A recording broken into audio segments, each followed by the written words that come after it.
Voice in Denver, Colorado has issued a severe thunderstorm warning for southern Morgan County in northeastern Colorado, west central Washington County in northeastern Colorado, northeastern Adams County in northeastern Colorado, until 3:15 p.m.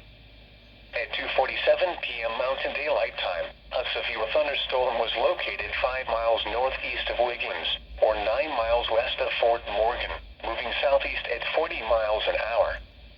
Hazard, quarter-size hail. Source, radar indicated. Impact, damage to vehicles is expected. Locations impacted include Fort Morgan, Brush, Log Lane Village, Gary, Hoyt, Adana, 12-Mile Corner, Adana School, and Woodrow. For your protection, move to an interior room on the lowest floor of a building.